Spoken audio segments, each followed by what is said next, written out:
मी दत्ता कादर खान का दिवाना. पहिले ऍक्टर लोक जे आहेत ना, ते ऍक्टर लोक समाजाले काहीतरी ज्ञान देत होते की समाजात राहा कसं, जगा कसं.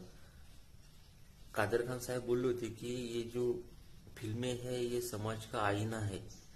आताचे ऍक्टर लोक ते सिक्स पॅक आणि ते बॉडी, काय तो नंगा नाच सगळा.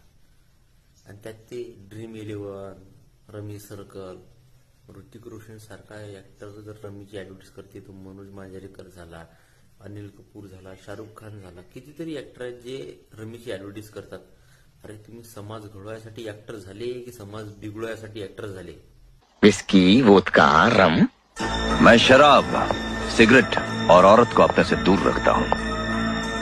हमारे काम के लिए जरूरी हो जाता है कि जिस्म तंदुरुस्त रहे और दिमाग चुस्त. मैं ठंडा दूध लूंगा शहद के साथ. पहिले जे जुने मूवीज बनत होते ना, त्यातून काहीतरी घ्यासारखं होतं. आता जुने ऍक्टर पण नाही राहिले म्हणा. मराठी मूवी असो, हिंदी असो, चांगलं म्हणजे चांगले संदेश देत होते जनतेसाठी किंवा कसं जगायचं, कसं वागायचं, काय करायचं, काय नाही करायचं. आता हे सगळं सुटलं. आता येणं दुसराच कार्यक्रम सुरू केला.